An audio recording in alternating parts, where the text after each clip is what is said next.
Then we have certified forensic and investigative auditors. This is for professionals. Those chartered accountants already, chartered tax professionals, people that are lawyers, criminologists, they can come for certified member. They are not going to write exam, but they will undergo our training adequately. The first training will have from move 1 to 7. After that, they move to advanced. These people now are professional. Then we now have fellow. Anybody that is fellow in their various professional bodies before coming to join us, we'll give them fellow immediately and get them trained. Why we train them is because we know it's new and many people don't know what forensics is all about. We now need to train them before we make them member. Then finally, we have honorary fellow.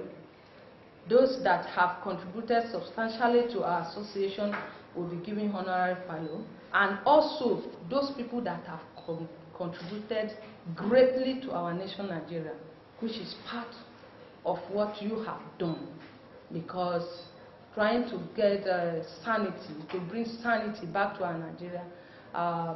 If you watch what was happening that particular time, and you came up and you said that no, this shouldn't be, our children cannot continue to be prostitutes, and you came up, you initiated all those things.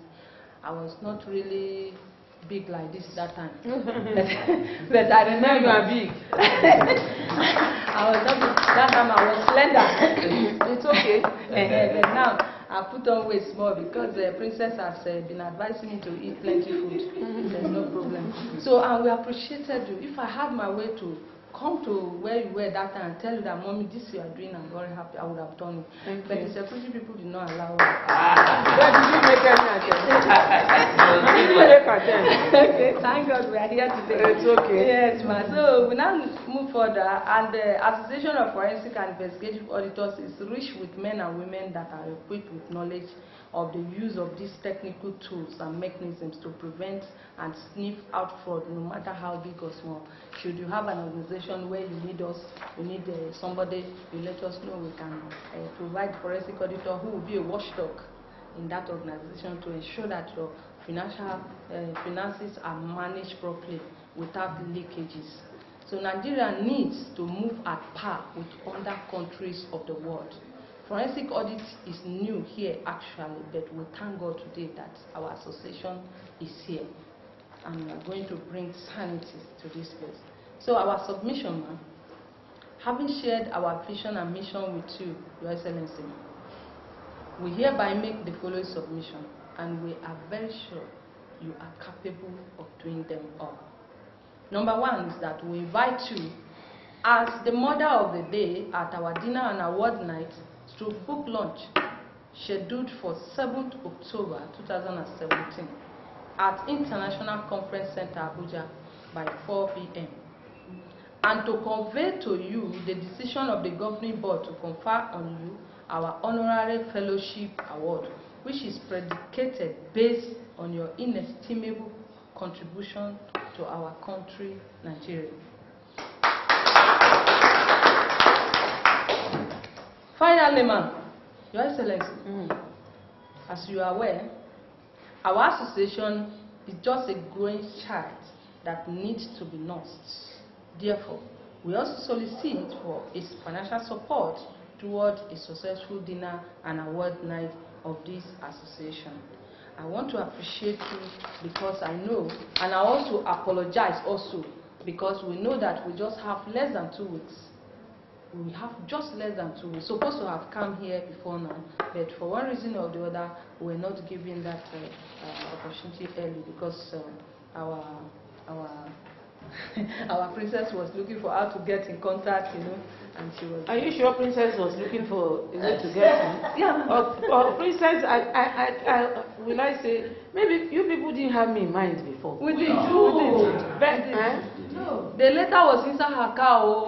Yes, and the date has been long, man. We're trying to.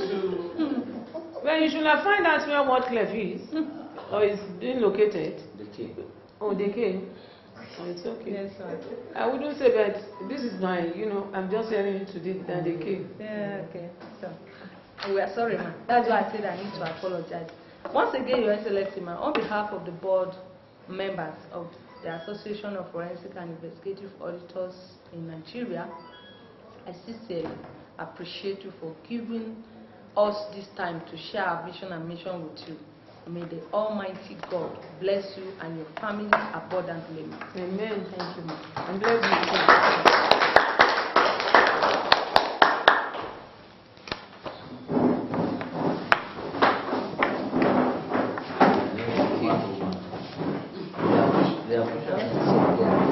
It's okay.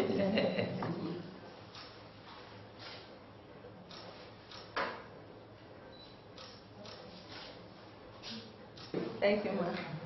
You said you took your bill to the National Assembly. Yes, ma'am. I think you went to wake these people from their slumbers. That is why they are now on our necks.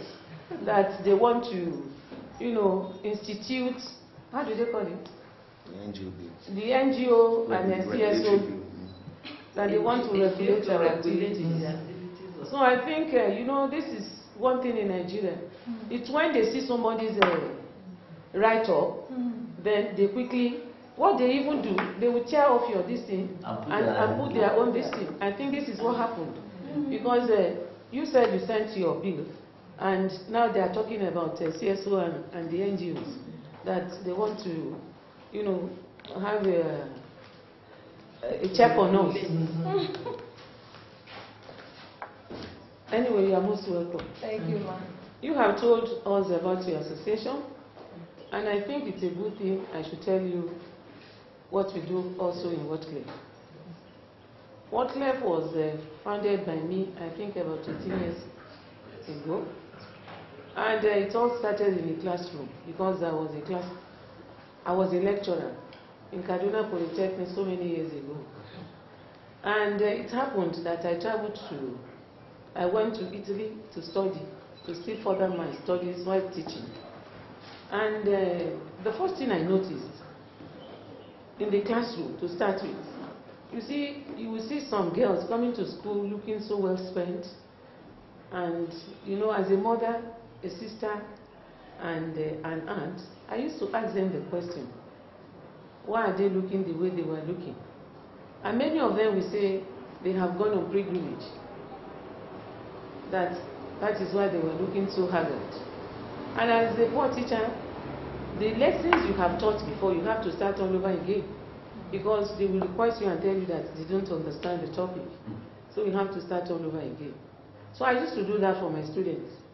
And it happened that in 1986, which was mentioned in your, I went to Italy and to Rome precisely. And, when we got down at the airport, what I noticed, we with the green passport, we were being taken in a different bus entirely. And we were the last people to be checked. And I was wondering, it didn't occur to me, I don't know what was happening. It was when we got to the immigration, anyway, we were the last to be checked. And we got out. And when we got out, I set out for school. And on my way to school, I saw so many Nigerian girls on the streets of Rome. Then I started asking questions because I was very inquisitive. Then when I was asking the question, they said some fraudulent women in our society used to bring these girls, that they facilitate their passport, all their traveling documents for them. And they sent them out there and, telling the parents at home that they are going to make good money. Especially, in Italy or Rome, they don't speak English. So they will tell them that even the lira is being picked on the floor. So these children will be carried away and they will follow this. And when they get there, they take all their clothing, they take all their passport, their documents from them, and they will give them skimpy clothes that they have to go out there on the streets to go and walk. And, they beat them mercilessly, they will treat them if they refuse to go. And the madam will say to them, because I started asking questions, that what was going on. So I was getting the real story. So that if they refuse, the madam will beat them. Many of them had died through this sort of thing. They burn them with irons, they throw them from very high heights. So many things happened to these children. So I said to my God-given self, is this what these women bring these children out here to do with them? So I was very angry. And I said to my God-given self, that one day, if I'm in a position of authority, because in Nigeria, if you are not in a position, nobody answers you. So I said to them, I said to myself that if I'm in a position of authority, one day I'll help these children. And you know, they used to say there is power in the tongue. When my husband became the vice president in 1999, they were sworn in May. Then I thought of what I promised my God, that if I'm in a position of authority, and now that I'm now in the position of, I said, this is the time for me, and the time is now. So that gave me the impetus, it gave me the initiative. Then I called a very big gathering. That was in October. We had a very big workshop. And the workshop, you know, invited wives of governors, chairmen's wives, you know, concerns people, you know, the CSO, immigration, police, everybody. So we all had that workshop. And it was a very big workshop we had. And many women then were saying that that was the first time they were hearing the word trafficking, that even human beings are being trafficked. And, you know, many testified. And at the end of that workshop, you know, I think the Italians, they have started hearing that there is something going on. A woman has started something in Nigeria. So they started repatriating our girls back to Nigeria. And what do? I asked for this, for these girls, and these girls are now coming. What do? So you know, if they come, you know, they stop in Lagos. Then I asked for a handful of them to be brought to Abuja. And when these girls, if they come, you know, they have different types of, you know, ailments. You know, they come with HIV, STD, and so on and so forth. And they will test them. And many came to Abuja. And when they came, I told them, I said, I'm ready to give them succor. They should come to me, I will take care of them. And many that came to me, today, many of them today are employers of labor, and many are married, and there are so many that I gave a microcredit to. And they are today, you know, on their own. So in 2000, the UN, they had a Palermo conference meeting in Italy. And the then Minister of Foreign Affairs, you know, I traveled with him. UN, they had heard about the good work I'm doing. And I was invited to give a speech. And I went there, you know, we went to Palermo. And, you know, that is where the mafias are. You know, because you know it's a cartel. That is where the mafias are. And we went, I gave my speech, and I saw so many of our girls looking so dejected. You know, it's a pitiful sight. And when I came back to Nigeria, I said to myself, what is worth doing? It's worth doing well. Now, what do I do now? Then I called some important people in the society, and Chief Justice Mary Odili, you know, we gathered together. She was then the wife of a governor of Rivers State. You know, she was the chairman of this committee. Then I called some important, you know, people that matters, you know, the police, the immigration, we all came together, and we had a meeting, and I told them about my intention, that I want to initiate a bill to the National Assembly. What do they say about it? They say it's a very good idea, that we must have a law in Nigeria to prohibit these women taking out our children, because, you know, they are just using these children out there. Because if these children are taken out, you know, before they become master of their own, they have to spend 10 good years working for the woman. And, you know, they make them go through some rites before they leave Nigeria, and they will make them swear to an oath that if they get to the country, wherever they are taking them to, you know, that all the proceeds they are making will be for the mother, and they are not going to disclose whoever must have taken them on that journey. So I called them and said I was very sad that I had a dream, and that dream I want to actualize it. That this is what I saw as a lecturer in Kaduna Polytechnic years ago, and I promised God, and, you know, they all agreed to work with me. And we did the working, and, you know, this bill, you know, it was taken to National Assembly, the first private bill. And when Baba Olusegun Obasanjo heard about it, he was very happy. that something like this is happening in Nigeria, because he said many a times he had traveled abroad and he was faced with so many embarrassments. And the bill went through all the readings and everything in the House, and you know, anyway, that bill was signed into law. Thank God.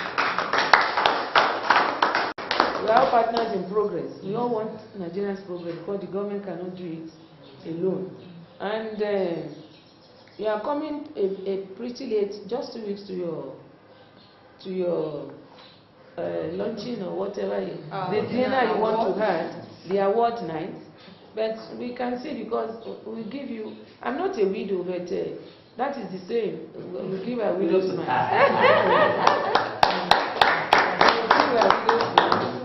And I will thank you for, I don't know what I have done, because to me, I still want to do more for the Nigerian children if I have the resources. You know, resources is a problem, because the moment they hear that this is Atiku, oh no, they have plenty of money. But many of you know what happened. We never even finished our term when we were in office. But we thank God that we are still alive today. So, and we all go to partner. This is my executive director, and if you can, maybe you will have seen many of them. I have the youngsters now, because at least in France, a 39-year-old became a president. So, and these are people that carry on the legacy. So it's better we introduce them to the system. So that is why when you came, you didn't see me here. I don't come here often. But he is the engine head that manages the thing. So we shall all be there. You said 7th October. 7th October is no, it's dinner. 7th October. It says 4 o'clock. Did you say 4? 4 p.m. It said 4 p.m. And from the manager, I'll go there, no problem. Please be seated, thank you. Then there are so many things about Wordclef. I don't want to take your time, but if you come to him, anything you want to hear about Wordclef, he'll give it to you. Okay.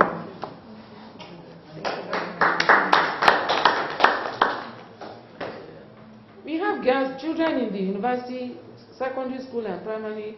I send them to school. And the ones that want to do skill, we give